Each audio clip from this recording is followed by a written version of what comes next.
React Router's version 7 is out. It's cool, it's exciting, but should you care about it? Well, let's talk about it. So React Router came out like on Friday, so if you're watching this in the far future when we have robots and stuff, and they've already taken over with AI, but I'm getting off topic. Anyhows, React Router is out. It has the retro vibes to it. The logo looks cool. The landing page is kind of slick and I love it. And let's talk about it. So they market three things with React Router version 7. That's non-breaking, bridged React 19, and type safety. So let's talk about these things before we go into the docs. So the first thing is non-breaking. And I know that Reddit people love to say that React Router always breaks the APIs. But spoiler alert, I've looked into the upgrade guide for React Router version 6 to 7. And it's pretty non-breaking for you. There's literally one change to how you define routes. And that's pretty much it. Everything else is non-breaking. So hopefully you won't have any issues there. Maybe it's a little bit breaking for Remix users, but that's a whole different story. The second thing is bridged React 19. So bridged React 19 is kind of a specific topic, and it's kind of true and false at the same time because React 19 isn't out yet. So it's really hard to offer a bridge for something that's not out. As soon as it's out, this is completely gonna be true, but at the time of filming, React 18 is the latest and greatest, even though it's like 50 years old, but whatever. So when React 19 comes out, React server components are coming and support for a lot of APIs from React. But until then, it's kind of a wishy-washy kind of situation. So we're just gonna have to wait and see. And type safety. So what this means is that you're gonna have type safety for search params, loader data, actions, and more stuff like that. But this maybe is relevant to you if you're using React Router version 6 for routing and that's it. This is not a big deal for you. You don't really care. If you're using React Router version 7 and you want to use the framework, this is a big deal for you. Or if you're using Remix, this is a big deal for you. Other than that, it's almost like Switzerland. It's neutral. It's not a positive. It's not a negative. So it's okay, I guess.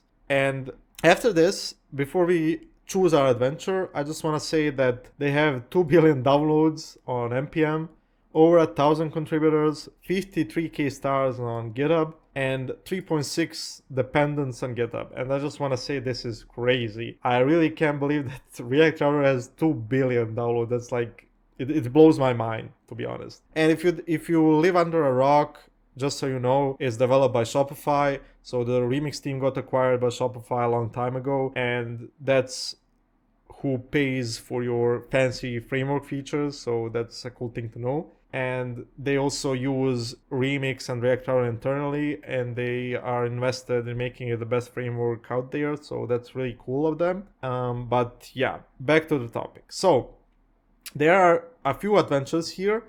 And this kind of reminds me of those old school games where you would have to pick your path and then you get branching paths and stuff like that. But yeah, this is cool. So you're either new, you're on version 6, or you want to adopt the framework features, or you're on Remix. That part is not really mentioned here. I guess maybe in the adopt features for the framework here. But yeah, if I click I'm new, you're gonna get two things here. So you get the getting started here. And you can see it's either for the framework or all the library.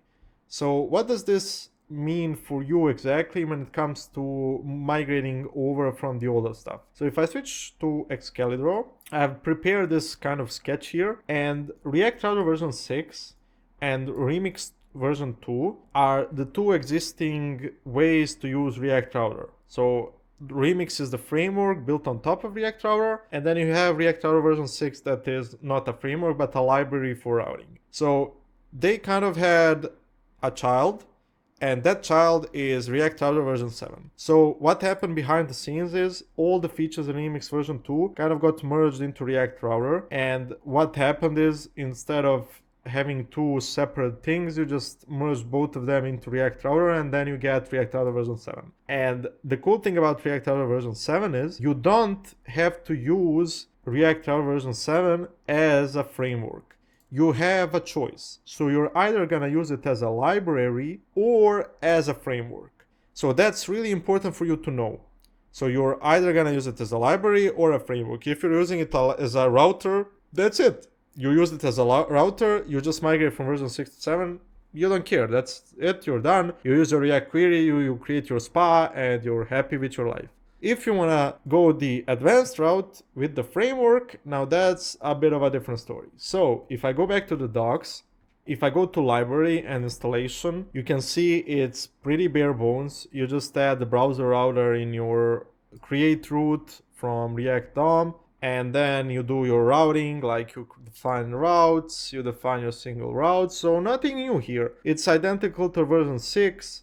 You define your routes, you can do like index routes, you can define the path, you give it the element. Pretty vanilla stuff, you already know this, I don't need to explain this to you. You know how to use the navigation, you know the URL values, the wildcard params, the use param stuff, so nothing is new here. If you're using version 6, you know how to use version 7, you're happy, you're good to go. And if you want to upgrade from version 6, you have this document upgrading from version 6. And if I go through it, it's literally enabling a bunch of future flags. And the only thing that could be breaking for you is this one. So relative splat path.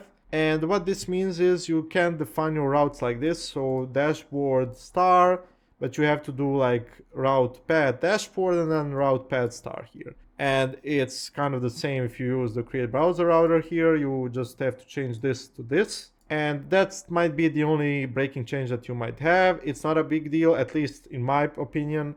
It maybe is for you, but that's like the only broken feature flag that you might run into. All of the other stuff, and also this. So this is like the second thing of it, but this is related to the same future flag. And then all the other stuff you don't care about. Start transition, just an internal change, you don't care about it. Fetcher persist.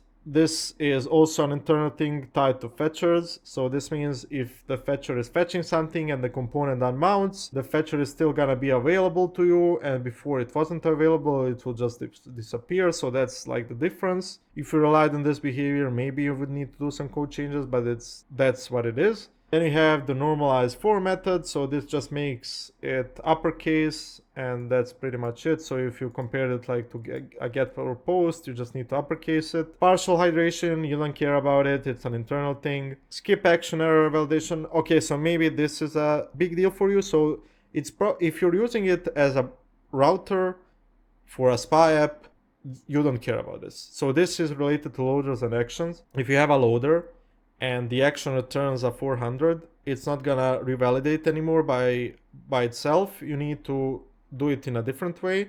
And I created a video on this topic, and I'm gonna link it somewhere on top here so you can check it out and what I mean by this. But basically this means nothing to you if you're not using loaders and actions. So that's the last feature flag, I think. And after enabling all of these, you just move to React Router version 7, and that's it. And you also need to change the import from React Router down to React Router, which I kind of, this is like the biggest feature for me, because I always say that when you use the React Router application, you would, for example, want to import use params, and then you would either import it from React Router or React Router DOM, and then you would always wonder, am I supposed to import it from React Router? Am I supposed to import it from the DOM one? What if this doesn't work? What if this causes a subtle bug? Now you don't really care about it. So now everything is in React Router and you don't care about it. So that's like the biggest feature for me from moving from version 6 to version 7. You just don't care. You just import it from React Router and you're done. So that's the path from version 6 to version 7. If you use it as a router, you don't care about anything else I'm going to talk about. Thank you for watching. See you in the next one. And for the other people here who care about the framework specific stuff, let's go to that. So first of all, I'm going to cover the remix stuff. So for people who are migrating a remix application over to React Router version 7, it's kind of a bigger deal, because first of all, you need to adopt the future flags.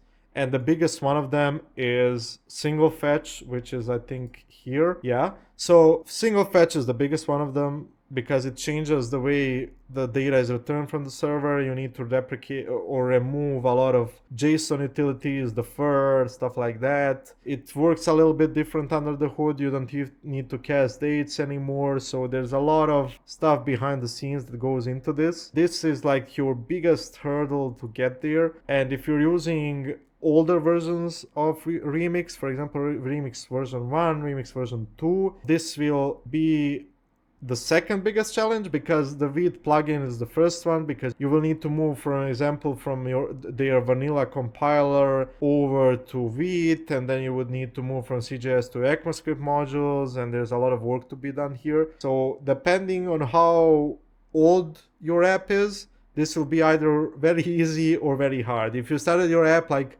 2 weeks ago, the migration will take you 2 minutes, and that's like the biggest thing. And if I go back to the original doc, this is the command that's gonna get you there like 90% of the way. So if you enabled all the future flags, your app is stable, your app is running, you just run this code mod and it's gonna get you 90% of the way there. It's built by James Restal. Hopefully I didn't butcher it, but he made this code mod and it migrates your Remix app to React Router. If you want to do it manually, you can. You just need to install the React Router. You need to change your scripts. You need to add your type generation script. So here, React Router type gen. Then you need to extract the routes into routes.ts and add the React Router config. After that, you need to add the plugin to your Vite config. And also here they forgot the react-router-devtools plugin built by me, and I'm kind of offended, but I'm just gonna skip over it.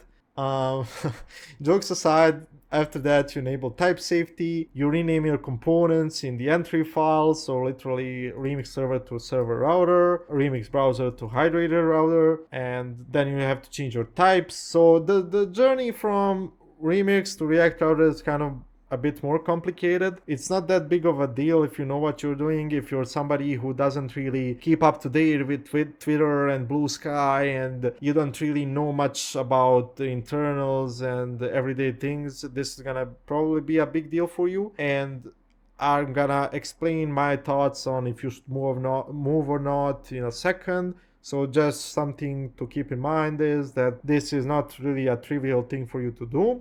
Other than that, that's pretty much it. All you have to do. So these 9 steps. And like I said, the code mod on the top here will get you most of the way there. And another thing I want to talk about is your path from, so let's say you've moved your React Router version 6 to 7, and your boss comes to you or your project manager and says, hey, I read somewhere on LinkedIn on an inspirational post that a guy rediscovered his life by using React server components, and I really want to add them to our project because I want to rediscover my life as well. And now you're thinking like, hey, this will take me a month. Do I really have to do this, and how do I even do it? Well, this is the doc you need. So basically how to adopt it for component routes and for the router provider. And these 2 docs are kind of pretty similar. As you can see, most of the text is kind of the same. The differences are subtle, so I'm not gonna go through both of them. I'm just gonna go through component routes, and just keep in mind that it's kind of similar. So what are the features that you're getting by moving to this? So you get route loaders, actions, automatic data revalidation, client loaders, client actions, all of these things that Remix offered before you get it in React Router, so that's really cool. You get type-safe route modules. You get automatic route code splitting, so it lowers your bundle size, it extracts the chunks into smaller manageable pieces. Automatic scroll restoration across navigations. So that's literally, if you ever went to any shopping website and you've been scrolling for like half an hour, you find 2 pieces of clothing that you like. One of them is black, one of them is white, and they're pretty similar, but you want to open both. You click on one of them, you check it out, you don't really like it, you want to go back and check the other one, and then you go back and you're on the top of the page and the 30 minutes of your scrolling are lost. Well, this is what saves your day. So literally it just brings you back to the old position where you were, and it's pretty cool. So you get that for free. Optional static pre-rendering, so this is mostly for people who run stuff like blogs or have some maybe static pages on their pages like about or about me, something like that, legal stuff like that. So you can statically pre-render them, serve them almost immediately to your users. That's pretty cool as well. And then you have the optional server rendering. If you know, Remix offered a spa mode, and that was either true or false, and this is the same thing. So it's either server-side rendered or client-side rendered. And the prerequisites are Node 20 and Vite 5, and this alone might be a big hurdle for you. Depends on your project and how old it is. And after you get this out of the way, you would need to install the Vite plugin. Then you install the server runtime adapter. This will usually be Node. If you use Express, Hono, whatever, Netlify. If you use something like Cloudflare, you would need a Cloudflare adapter and stuff like that. Then the same story as for Remix, as for version 7. You always have to create the config file, and also you need to create the routes.ts file. So adding the root entry point, this is where it gets juicy. So the way to think about the root and the 3 and 4 are add the root entry point and add the client entry module. So the way to think about these two things is root is kind of your app TSX in a SPA app, and the client entry is your index.tsx file. So if I open up the index.tsx file here, you can see that it kind of looks similar to your index.tsx in a SPA app. You just create the root here, and this is what they wanted to paint the picture of. So you need to move this index.tsx into the entry client, and it almost looks identical. This is what it would look like in the end. So you hydrate the root with React DOM, you set it to the document, you do this, and you're good to go. And then you have your root, and the root is kind of your app, but with the caveat of it's a merger of index.html and your app TSX. And what it looks like is pretty much this. So you have this import from React Router. You have a layout that's shared across the error boundaries and the root of the app. And then your root just renders the outlet that renders all the other routes. And this is pretty much how you set up everything. And if I go down to shuffle stuff around and set up your routes, so the important thing that they do here is they create the routes file that I mentioned, and then they create a catch-all route that literally renders, if I go here, it renders you all applications. So it's almost acts like an index.tsx. And how you would migrate your React Router version 6 app is you would have the catch-all that renders your whole app, and then you go module by module and then extract it out. So for example, here, they give you an example of an about page, and then you have your routes, and then these routes render the about. So what you would do is you would create a separate file for this route, or you already have it because about is imported from somewhere, and then you delete this from routes, and then you add it to your routes.ts here. And because it's more specific than the catch-all route, it's going to render here. And you just go one by one. And you can see that you just need to incrementally do it. You don't have to do it all at once. You can just do route by route. And this is pretty awesome. And it's kind of the similar approach with the router provider. You can check that out for yourself. I'm not going to go over that as well. But that's the important thing that you need to know. So, and after you're done with all of this, you can add the type safety because you've extracted everything into modules. You can also add, so you can add your server-side rendering or pre-rendering here as well. And you get all the goodies of Remix in your React Router app. You've incrementally moving it, so you don't really have to worry about everything. And that's pretty cool. So that's your migration path from version 6 to version 7. And those are all the paths that can happen. And now you might be wondering, okay, I know how to migrate, but should I migrate? And that's a pretty great question. And in my opinion, it depends. And you're probably thinking, that's a political answer. What do you mean it depends? Well, if you think about it, everything in programming depends. So let me explain this. For example, if you're moving from Remix to React Router version 7, the first thing you might be thinking of is is it worthwhile for me to move? So the only thing that React Router version 7 offers to Remix version 2 is type safety and SSG. So if you really don't need those two things at the moment, maybe you wouldn't need to move right away. You can move 2-3 months later when they add React server components, middleware, server context, and stuff like that. But for the moment, I personally wouldn't recommend you to move right away. The only exception to this is if you're starting a new app, or you started your app like 2 weeks ago, 1 week ago, a month ago, and you really haven't gotten deep into Remix. Now would be the perfect time to move your app, because you get these things for free and it's pretty easy for you to move, because the code mod I mentioned earlier is gonna get you most of the way there, and it's pretty straightforward because you haven't really dove deep into Remix. But other than that, if you're not running the Vite plugin, if you're not using single fetch, it might take you a week, 2 weeks, 3 weeks, month to move, and it's not really worth it to do it just for the type safety. Yes, you would get type safe search params, but does it really matter if you lose like 3 weeks on it? Not really. Does it matter if you get SSG? Not really. Does it matter if you get all the other stuff that's coming? Yes, it does. So if you're not in a rush, if you have some priorities like getting some features out for your users, doing some other cleanup, whatever, removing tech debt, I wouldn't really recommend moving just yet.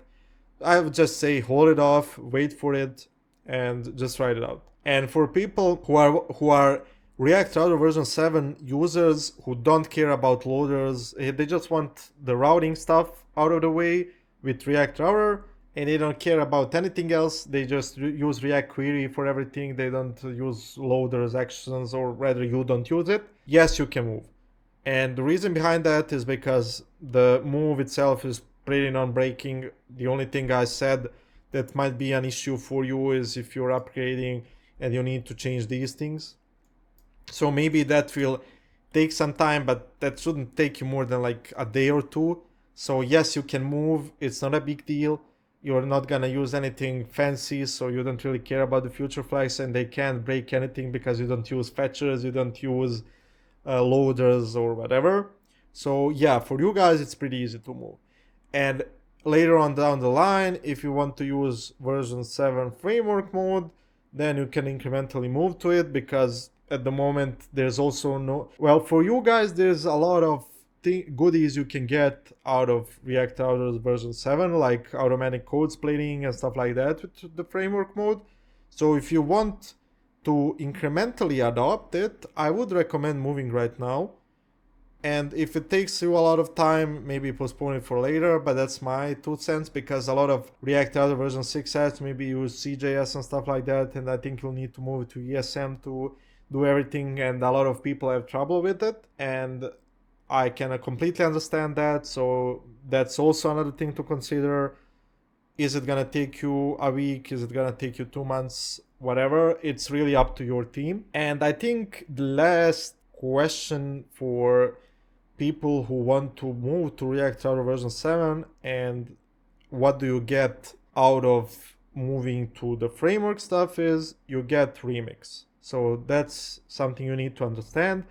And if you want to move to Remix or React Router version 7 framework mode, I would kindly recommend you do so. It's really awesome. I make a lot of content on it because I love it, and you're not gonna regret it. And if you're interested in the internals of type safety, I also made a video on it. I'm gonna link it somewhere on the top of the video so you can see it. And that's my 2 cents on whether you should upgrade to React Router version 7 or not. And the last question I would like to answer that I got a lot from people is, hey, I'm new to Remix, I'm trying to learn Remix. Where do I go to learn Remix? So do I go to React Router version 7? Do I go to Remix? And also, should I use Remix version 2 or React Router version 7? So to answer those 2 questions, I would say start with React Router version 7. They explain routing here, what a route module is, what it exports, how it works, the rendering strategies, the data loading, the actions, the navigations, the pending UI, testing, custom frameworks. And then you have the how-tos here on how to do view transitions, headers, form validation, file uploads, whatever you need. And if you don't find this to be enough, personally, I would just go to the Discord, say, hey, you guys are missing some documentation pieces. I'm betting Brooks will pick it up and add it to the doc so you can have a smoother path for yourself when you're learning. So I would recommend using the React Router version 7 docs, and between picking React Router version 7 or Remix version 2, I would go with React Router version 7 because it's the most advanced version of Remix version 2. And the cool thing about React Router version 7, if you want to try it out, if you want to try type safety out and stuff like that, you can use the stack that we built here at Forge 42, and it's called the base stack. If you want to check it out, feel free to do so. I'll link it in the comments of this video. I built this with my co-founder. This is one of the most advanced React Router version 7 templates out there. It uses a lot of stuff. So TypeScript, Tailwind, Vite, Vitest, scripting, Biome, I18 support for the framework version, icons, left hook, CI checks, quality control, react-router-devtools that I released recently, the Hono server, and the SEO and environment variables for handling. So it's pretty cool. Check it out. If it's also a great learning resource for you if you want to add some stuff into your React Router version 7 framework. And the last thing I want to mention is that I also released React Router DevTools, and you can check it out on the link below. They help you with a lot of stuff. You can actually open code, open anything on the screen in the VS Code directly. You can see the return data from loaders, actions, stuff like that. You can show error boundaries. You can show route boundaries, you can see the route tree, you can see the errors, you can actually see in real time all the network requests that are coming through to client loaders, actions, stuff like that. There's a bunch of configs, you can detach it from the window as well. It's pretty cool, I'm pretty proud of it, and I'm pretty happy that I just released version 1 of it. I'm the creator of Remix development tools as well, so you can check that out for Remix as well. And that's another reason you should migrate, because these tools are pretty awesome and I've put my heart and soul into them. But yeah, I think that's pretty much it. So I hope you enjoyed the video. If you have any questions, feel free to ask them in the comments down below. Thank you for watching. Like the video, share it with others. Let me know what you think. You can reach out on Twitter or X or whatever. Blue Sky, YouTube comments, Discord, wherever you like. I'm pretty happy to answer all your questions. Thank you for watching and see you in the next one. Bye!